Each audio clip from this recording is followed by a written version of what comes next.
Journée nationale du mouvement des flambeaux éclair-flamme. Aujourd'hui, dans toute la France, c'est la journée des flambeaux. Et pour fêter ça, il vous offre un petit signet à mettre dans vos Bibles. Ils sont à disposition sur la table de la Sainte Seine. Donc flambeau, pourquoi flambeau? Eh bien à cause d'un verset d'un texte biblique. Vous brillez comme des flambeaux. Il est question de lumière. Jésus l'a dit, on n'allume pas la lampe pour la mettre sous le lit, sous le saladier. On la met sur le chandelier, elle éclaire tous ceux qui rentrent dans la pièce. Que votre lumière brille ainsi devant les hommes, afin qu'ils voient vos bonnes œuvres, votre belle manière de vivre, et qu'ils glorifient votre Père qui est dans les cieux. Donc ce texte est tiré d'un passage, d'un verset de Philippiens 2, afin que vous soyez irréprochables et purs, des enfants de Dieu irréprochables, au milieu d'une génération perverse et corrompue, parmi laquelle vous brillez comme des flambeaux dans le monde, portant la parole de vie. Nous ne sommes pas appelés à être de laides personnes, laide LED, mais nous sommes appelés à être des personnes de lumière, qui brillent de la lumière du Christ. Or, cette brillance, notre éclat, est directement proportionnel, tributaire à notre témoignage. Irréprochables et purs au milieu d'une génération perverse et corrompue. C'est dans la mesure où nous sommes irréprochables et purs que notre lumière brille. Donc notre témoignage, notre vécu est porteur du message autant, voire plus, que ce que nous pouvons transmettre par notre bouche. Et cette réalité de notre témoignage, parfois même inconscient, presque involontaire, est bien décrite dans deux textes de Paul. Grâce soit rendue à Dieu qui nous fait toujours triompher en Christ et qui répand par nous en tout lieu l'odeur de sa connaissance.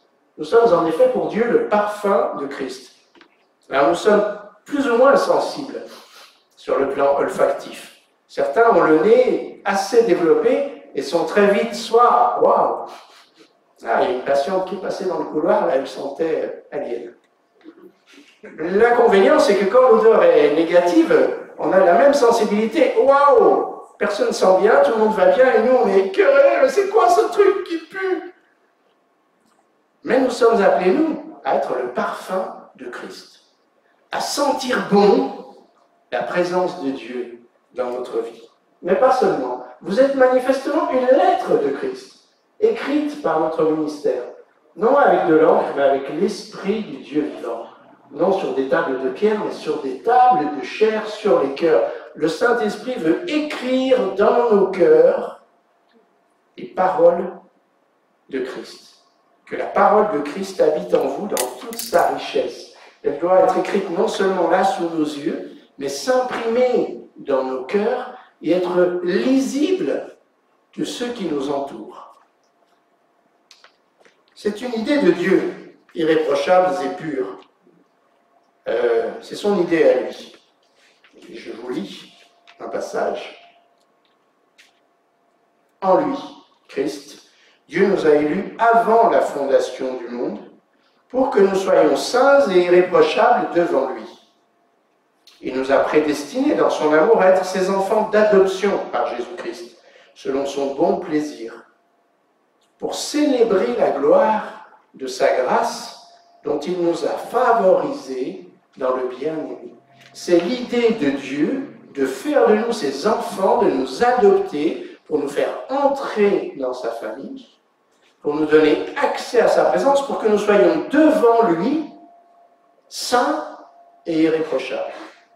C'est son idée à lui, mais c'est lui qui a rendu son accomplissement, sa réalisation possible. C'est parce que Jésus-Christ est venu payer nos péchés, purifier par son sang nos cœurs. Et uniquement à cause de cela que nous pouvons prétendre être et devenir irréprochables et purs. Un jour, nous serons dans la présence de Dieu, irréprochables et purs, ou bien nous ne serons pas dans sa présence. Et nous serons de l'autre côté. Mais si nous sommes dans sa présence, nous serons irréprochables et purs devant lui. Et si nous espérons être un jour devant lui irréprochables et purs, chaque jour ici-bas, nous devons avoir en perspective, en objectif, vivre devant lui et recevoir de lui la pureté et l'irréprochabilité. Nous ne serons jamais nous-mêmes source de lumière. Vous brillez comme des flambeaux, mais non pas parce que vous avez une source lumineuse autonome en vous. Non. La lumière se reçoit la lumière, c'est Christ. Le monde a été fait par elle. Elle est venue chez les siens. Ils ne l'ont pas connue, ils ne l'ont pas reconnue, mais à tous ceux qui l'ont reçue, cette lumière de Dieu, il a donné le droit de devenir enfants de Dieu, lesquels sont nés non pas physiquement, mais spirituellement, de l'Esprit de Dieu. Jésus a dit, je suis la lumière du monde. Celui qui me suit ne marchera pas dans les ténèbres, mais il aura la lumière de la vie. Alors dans ce passage de Philippiens 2, sa présence en moi me donne envie et capacité de lui plaire, de suivre son exemple. Si nous avons entendu, écouté la parole de l'Évangile, la bonne nouvelle du salut en Christ, si nous avons mis toute notre confiance en Jésus, notre Sauveur, alors Dieu nous a fait naître à une vie nouvelle, spirituelle. Vous avez entendu la parole de l'Évangile, en qui vous avez cru, auquel vous avez cru, et vous avez été scellés du Saint-Esprit qui avait été promis. Ce Saint-Esprit qui est venu habiter nos corps qui sont devenus le temple, l'habitation de Dieu par son Esprit, qui nous permet d'être en communion, en relation personnelle avec lui, et de recevoir la force et l'envie de vivre une vie qui lui plaît, qui l'approuve, et qui du coup est un témoignage de sa présence autour de nous. Il y a un enchaînement au verset 14 et 15 qui est un peu surprenant. Afin que vous soyez irréprochables et purs. Avant le « afin que », il y a cette phrase « faites toutes choses sans murmure ni hésitation, afin que vous soyez irréprochables et purs. » Comment ça, faire toutes choses sans murmure ni hésitation? Qu'est-ce qu'il faut comprendre par ce « toutes choses » ? Est-ce que ça veut dire que toutes les choses qui me passent par la tête, je dois les faire sans murmure ni hésitation? À votre avis? Non, ça ne peut pas être ça, parce que dans tout ce qui se passe dans ma tête, certaines choses, il vaut mieux que j'hésite à les faire. Et même, il vaut mieux que je ne les fasse pas du tout.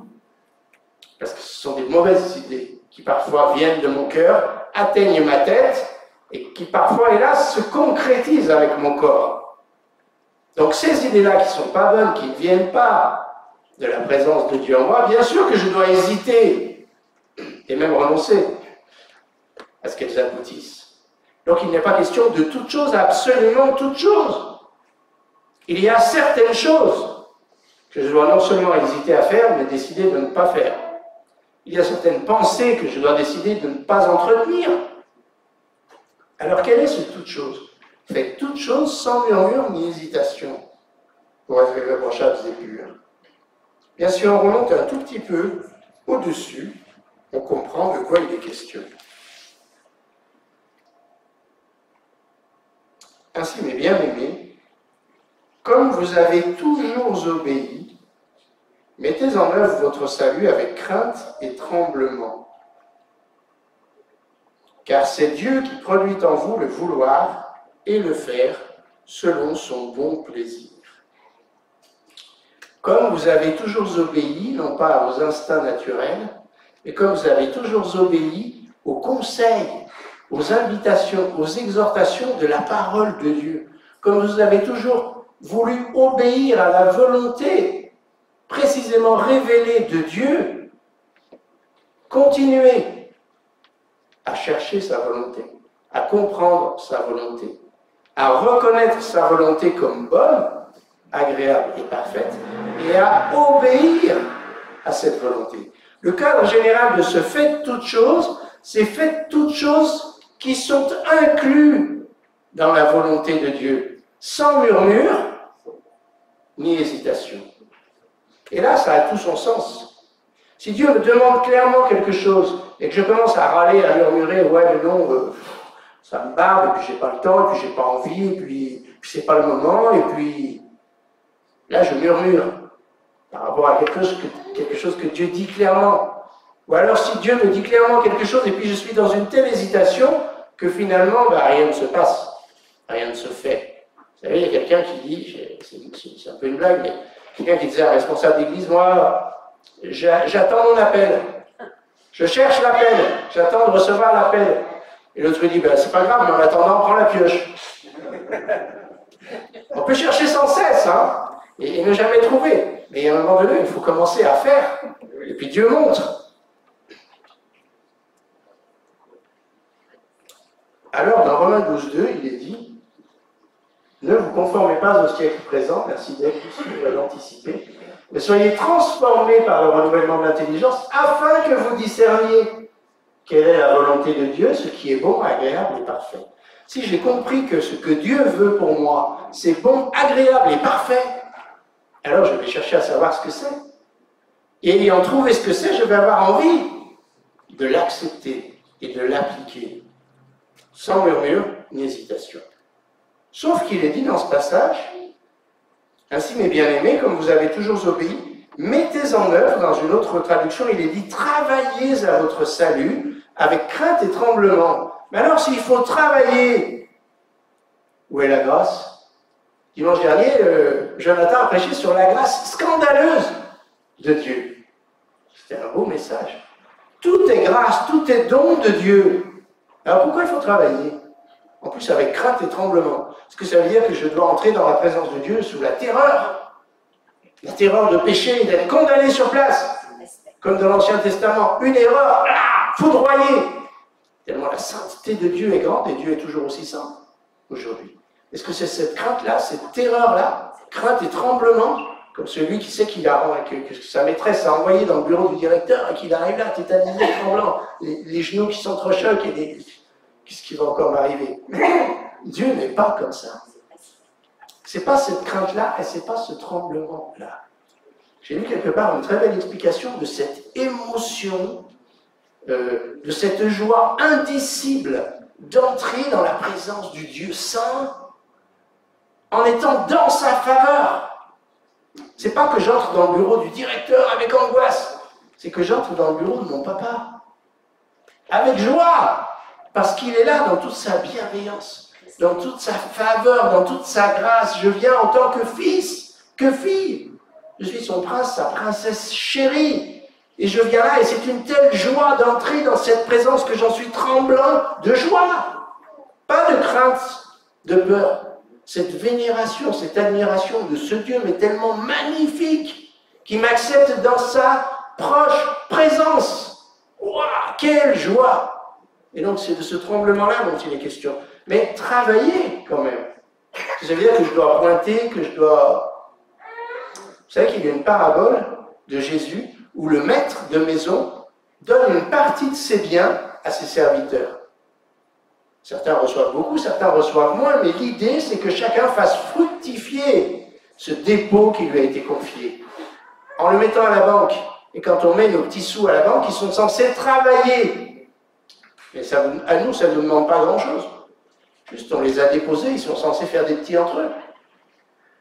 Mais celui qui l'a enterré son magot dans la terre, et puis qui le ressort quand le maître revient en disant « Voilà, j'avais peur de toi, j'ai tout caché, je te ressors tout, voilà, il n'y a rien de plus, il n'y a rien de moins. » Il n'a rien compris aux règles du jeu.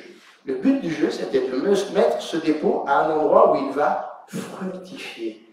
Mettez en œuvre votre salut. Laissez travailler en vous ce que j'ai déposé dans vos cœurs. Ce Saint-Esprit qui est venu habiter en nous, c'est lui, car c'est Dieu qui produit en vous le vouloir et le faire selon son bon plaisir. Ça veut dire quoi? Ça veut dire que je ne peux pas dire « moi, j'ai pas envie de » et « moi, je ne sais pas » faire ce que Dieu voudrait que je fasse, être ce que Dieu voudrait que je sois. Dieu a mis en nous son esprit. C'est son esprit qui est à l'œuvre dans notre vie. C'est lui qui nous rend volontaires pour faire ce qui plaît à Dieu, c'est lui qui nous rend capables de faire ce qui plaît à Dieu, c'est-à-dire d'être un enfant présent dans sa grâce et dans son amour. D'être un enfant qui se laisse aimer, cajoler, bichonner par la présence de son Père. De vivre dans cette faveur immense, surabondante, que Dieu nous a acquise en Christ, et de simplement se laisser aimer par un Dieu tout-puissant.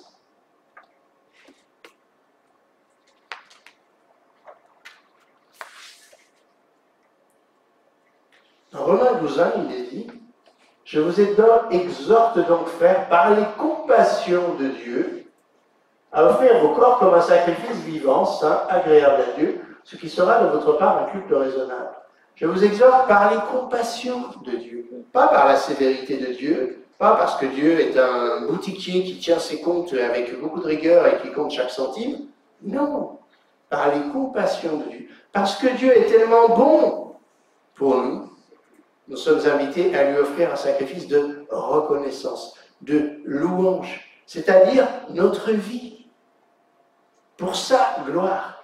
Notre vie mise à son service pour sa gloire. Tous les dons dont il nous comble, tous les talents qu'il nous a confiés, dont il nous a doués, dotés, pour célébrer la grandeur de sa gloire, de sa bienveillance, de sa grâce.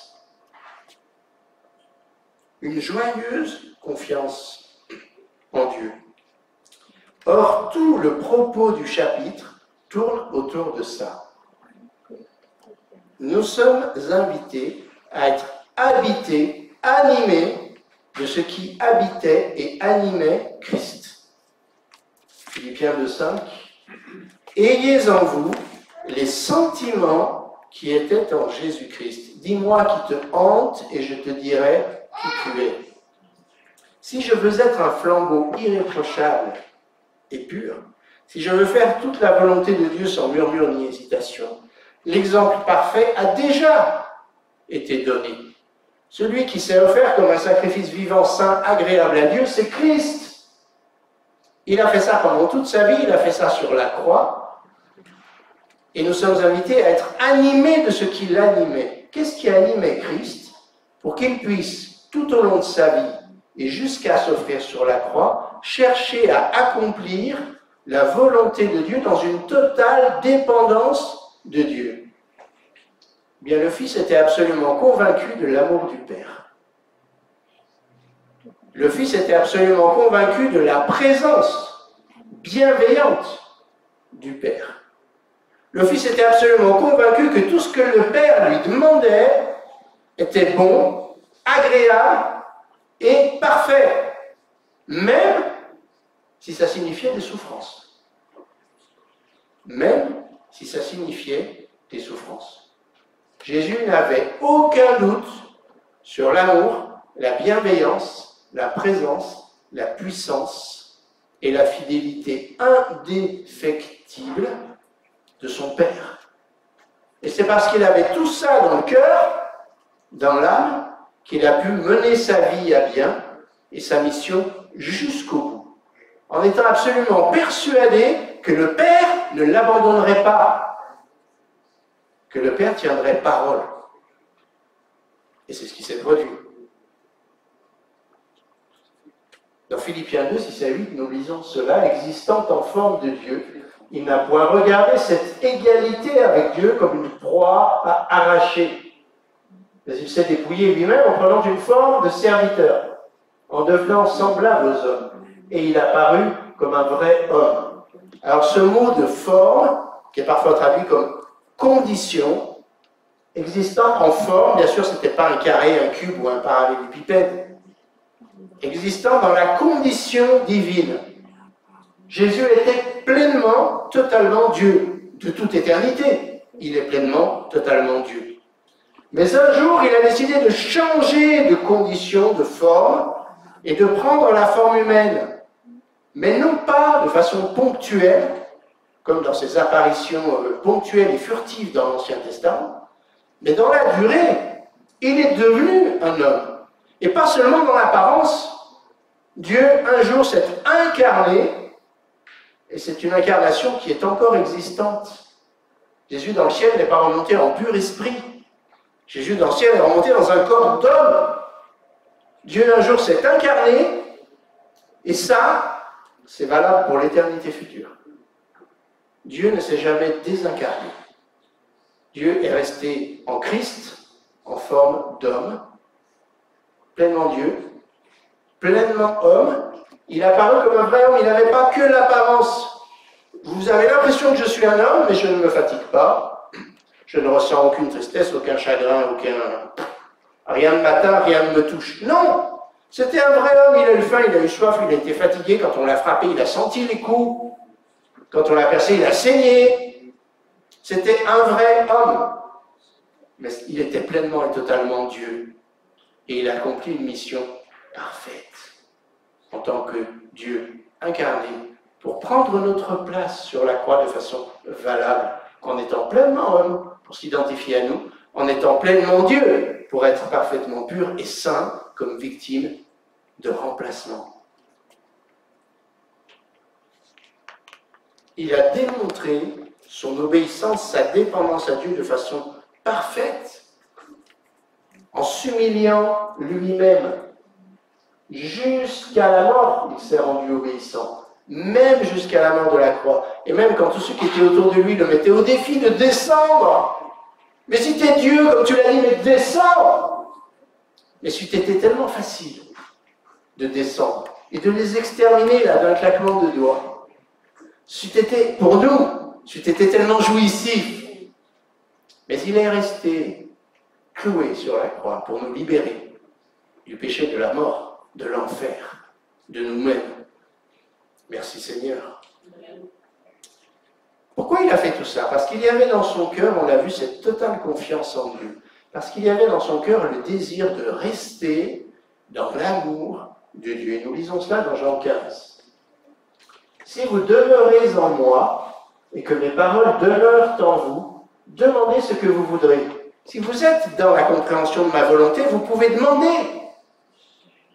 Et tout ce que vous demanderez vous sera accordé parce que vous êtes au centre de ce que je veux. Comment vous refuserai-je ce que j'ai le désir d'accomplir? Cela vous sera accordé. La Lamborghini rouge, on oublie. Ce matin, j'étais derrière une McLaren sur la voie rapide. Elle était plus rapide que moi, pour passer. Si vous portez beaucoup de fruits, c'est ainsi que mon Père sera glorifié, que vous serez mes disciples. Comme le Père m'a aimé, je vous ai aussi aimé. Mais rien que cette phrase-là. Quand on pense à la perfection, à l'éternité de l'amour du Père pour le Fils, c'est de cet amour-là que Jésus nous a aimés. Et c'est cet amour-là qui l'a fait rester sur la croix. C'est une question d'amour, en fait. Entre le Père et le Fils, entre Dieu et nous. Si vous portez beaucoup de fruits, c'est ainsi que mon Père sera glorifié et que vous serez mes disciples. Comme le Père m'a aimé, je vous ai aussi aimé. Demeurez dans mon amour. Comment? Si vous gardez mes commandements, vous demeurerez dans mon amour. De même que j'ai gardé les commandements de mon Père et que je demeure dans son amour. Je vous ai dit ces choses afin que ma joie soit en vous et que votre joie soit parfaite. La joie de Christ, c'était d'accomplir la volonté du Père pour rester dans cette parfaite relation d'amour avec le Père. C'est cette joie qu'il veut placer en nous et qu'il veut rendre en nous parfaite. Cette joie d'être dans la conscience Dieu m'aime. Il ne m'aime pas parce que je mérite qu'il m'aime. Il m'aime parce qu'il a choisi de m'aimer. Il m'aime parce qu'il m'a rendu pur, saint, irréprochable, parfait, grâce à son sacrifice sur la croix. Ceux qu'il a appelés, il les a justifiés. Ceux qu'il a justifiés, il les a sanctifiés. Ceux qu'il a sanctifiés, il les a glorifiés. Et un jour, nous serons dans sa présence irréprochable et pure devant lui à cause de son amour et de sa grâce. Et alors, c'est dans ce cadre-là, bien sûr, que je peux à mon tour, comme Christ l'a fait, mais moi, pas jusqu'à une vraie croix, probablement pas, quoique dans certains pays, ça va jusqu'à la mort, mais offrir ma vie, offrir chaque journée à Dieu. Alors, Seigneur, je ne suis que ce que je suis, mais par ta grâce, je suis ton enfant. Par ta grâce, j'ai un libre accès à ta présence, à tes bras, à ton cœur. à ton amour, à ta puissance. Ton amour, ta puissance, ta présence dans ma vie. Tout ça, Seigneur, tu me l'offres quotidiennement, continuellement, parce que tu m'as choisi pour m'adopter, pour faire de moi ton enfant. Et rien ne pourra jamais nous séparer de l'amour de Christ. Ni la persécution, ni la faim, ni le froid, ni la mort, ni rien ne pourra nous séparer de l'amour de Christ. Et c'est dans ce cadre-là que je peux être un vivant témoignage de la bonté, de la grâce et de l'amour de Dieu. C'est pourquoi aussi Dieu l'a souverainement élevé et lui a donné le nom qui est au-dessus de tout nom. Afin qu'au nom de Jésus, on vient de le chanter, c'est pour ça qu'on l'a chanté d'ailleurs, c'était pas un hasard, tout genou fléchisse dans les cieux, sur la terre, sous la terre, que toute langue confesse que Jésus-Christ est Seigneur à la gloire de Dieu le Père. Élévation suprême. C'est pourquoi aussi, parce qu'il s'est volontairement lui-même abaissé jusqu'à la mort, et même jusqu'à la mort de la croix, Dieu l'a souverainement élevé et lui a donné le nom qui est au-dessus de tout nom. Vous savez qu'il y a toute une hiérarchie de créatures célestes. En Christ, tout a été créé, toutes choses, dans les cieux, sur la terre, dans les cieux les invisibles, sur la terre les visibles. Trône, dignité, domination, autorité, tout a été créé par lui, pour lui. Il est avant toute chose, et toute chose subsiste en lui. Trône, dignité, domination, autorité. Ça nous ouvre un petit coin de ce qui se passe dans l'invisible. Dans l'invisible, il y a des anges, il y a des archanges, il y a des chérubins, il y a des séraphins, il y a des créatures célestes, puissantes, dignes, qui disposent chacune à son rang de hiérarchie d'une autorité impressionnante. Vous avez toute cette cour du roi des rois, faite de trônes. Bien sûr qu'il y a Dieu sur son trône le plus élevé, mais il y a des trônes sur lesquels des puissances, des autorités, des dignités spirituelles sont assises. Il y a tout un monde spirituel avec des puissances, des autorités et des dignités qui nous échappent complètement. Mais Christ a été élevé au-dessus de tout ça. Il a reçu le nom qui est au-dessus de tous ces noms. Et peut-être que quand un certain archange passe, tous les autres, tous ceux qui sont en dessous, s'aplatissent par terre tellement il est digne et tellement il est glorieux. Mais ce n'est qu'un archange, ce n'est qu'une créature. Mais le Dieu créateur qui s'est incarné, qui est remonté dans le ciel, est au-delà de cette dignité-là, au-delà de cette gloire-là, au-delà de cette autorité-là. Il a reçu la suprême autorité. Notre Seigneur, notre Jésus, qui est mort sur la croix, règne dans le ciel à droite de la puissance de la majesté divine. Il est infiniment au-dessus de toutes ces autres puissances célestes. Il est glorieux, il est grand, il est vainqueur. Alors bien sûr que quand Jésus dit dans Jean 17, « Rends-moi la gloire que j'avais auprès de toi avant que le monde fût », bien sûr que Jésus, avant sa mission sur terre, était déjà au-dessus de toutes les créatures. Bien sûr qu'il était déjà glorieux, puisqu'il dit à Dieu, « Rends-moi ma gloire ». Un tout petit moment sur la montagne de la transfiguration, il a montré un peu à ses disciples sa gloire. Puis ça s'est refermé. Bien sûr qu'il est glorieux de toute éternité, mais il l'est plus encore après avoir accompli sa mission. Parce que le texte dit, c'est pourquoi aussi, parce qu'il s'est volontairement humilié et abaissé jusque-là, que Dieu l'a souverainement élevé. Alors bien sûr que l'élève de terminale, brillant au mois de mai, est toujours un élève de terminale brillant fin juin.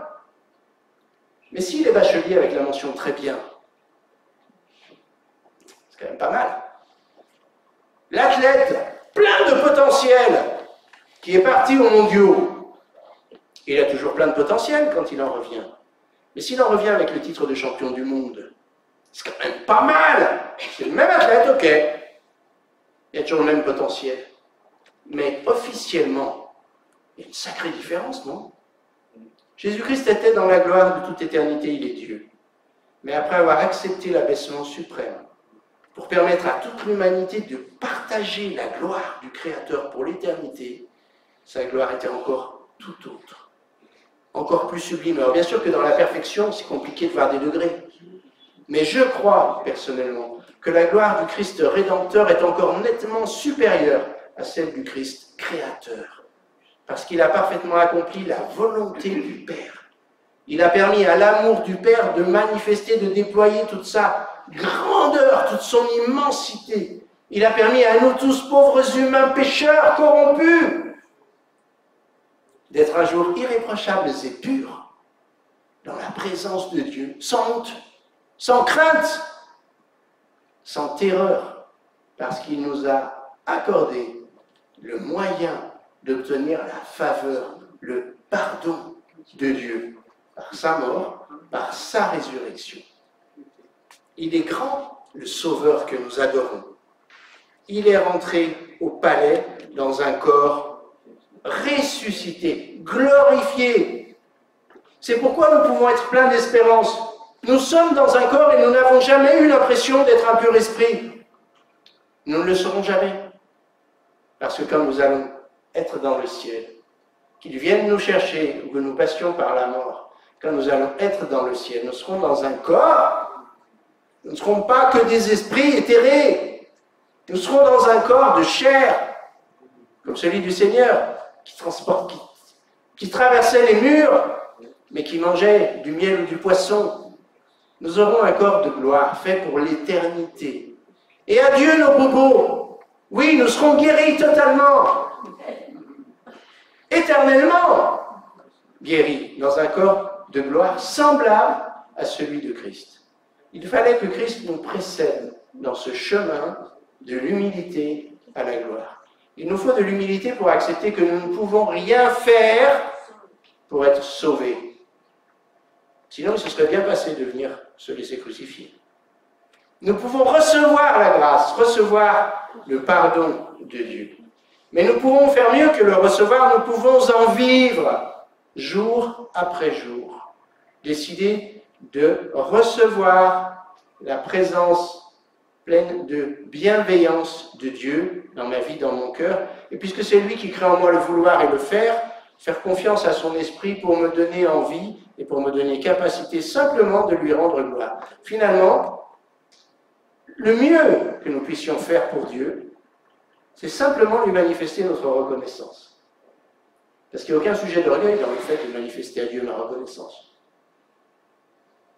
Il n'y a aucun retour possible de gloire personnelle. Seigneur, tu es grand. Seigneur, tu es bon. Seigneur, tu es merveilleux. Seigneur, je t'aime parce que tu m'as tellement aimé. Tu m'as tellement comblé de grâce, de bonté, pour l'éternité. Seigneur, reçois ma vie comme une louange, comme une adoration. Et le reste va suivre tout seul. La lumière va jaillir toute seule. On ne va même pas s'en rendre compte qu'on éblouit les autres en passant, qui vont tous mettre des lunettes de soleil sur notre chemin. Parce que ça ne sera pas le fruit d'un effort perso. Ça sera simplement cette liberté de la présence de Dieu en nous qui va s'exprimer en toute simplicité, en toute humilité. Dans Jean 14, il y a plusieurs demeures dans la maison de mon Père. Si cela n'était pas, je vous l'aurais dit, je vais vous préparer une place. Et lorsque je m'en serai allé et que je vous aurai préparé une place, je reviendrai et je vous prendrai avec moi, afin que là où je suis, vous y soyez aussi. Quelle perspective incroyable et certaine. Il nous prépare une place. Il revient nous chercher pour nous prendre avec lui. Il nous avertit, son retour allait nous surprendre. Il faut que nous soyons prêts. Pour être prêts, il faut que nous soyons occupés, accaparés par les choses qui le concernent. Il faut que nous ayons cette vision de lui couronné de gloire et d'honneur à cause de la mort qu'il a soufferte. Vous savez que notre vision des choses impacte notre comportement. Si je crois en un petit Jésus, un bébé sur la paille, ben, je ne vais pas pouvoir lui demander grand-chose. Hein. Je ne vais pas pouvoir faire grand-chose dans ma vie parce que c'est tellement petit, c'est tellement vulnérable. Ça pleure, ça a faim. Que du bonheur pour les parents, mais enfin, pas beaucoup d'aide. Si je crois en un Jésus qui foule la poussière de Palestine et qui multiplie les pains et qui guérit les gens, c'est déjà un peu mieux, c'est vrai, mais pour mes soucis présents et pour mes inquiétudes futures. Mais si je crois en un Jésus-Christ champion du monde, de l'univers, toute catégorie, qui a vaincu la mort, le diable, le péché, mes incapacités, mes fragilités, mes vulnérabilités, qui s'est présenté devant Dieu non seulement comme le parfait sauveur, qui par son sang a totalement purifié toute ma culpabilité, mais comme le parfait serviteur, qui par son service parfait, qu'il a offert à Dieu en sacrifice, a pallié toutes mes incapacités perso à le servir. Et qui m'offre tout ça, c'est cadeau. Tu es le bienvenu dans la maison du Père parce que j'ai souffert pour toi, parce que je suis mort pour toi, parce que j'ai tout accompli pour toi. Non seulement le sacrifice de ma mort, mais j'ai offert le sacrifice d'une vie parfaite à ta place, parce que toi, même chrétien, tu ne seras jamais parfait ici-bas. Pourtant, tu seras quand même le bienvenu là-haut. Tu reçois pleinement la grâce que Dieu t'offre. Si donc, premier et dernier verset, si donc je suis habité des sentiments qui étaient en Christ, une absolue confiance dans l'amour, dans la bienveillance de Dieu, dans le fait que sa volonté est bonne, agréable et parfaite, que mon bonheur et ma joie, c'est d'être dans cette volonté de Dieu, de m'aimer, de veiller sur moi et d'accomplir son œuvre en moi, par grâce, alors je vais être au milieu de cette génération de plus en plus perverse et de plus en plus corrompue, comme un flambeau qui brille de la présence de Dieu dans ma vie. Et toute la gloire ne reviendra qu'au Seigneur. Et ça se fera parce que son esprit, en moi, sera libre d'intervenir et d'agir et de me bénir. Que cet été soit un été lumineux pour chacun d'entre nous et que nous puissions briller, sans faire concurrence au soleil toutefois, mais briller comme des flambeaux autour de nous par sa présence dans nos vies. Amen. Amen.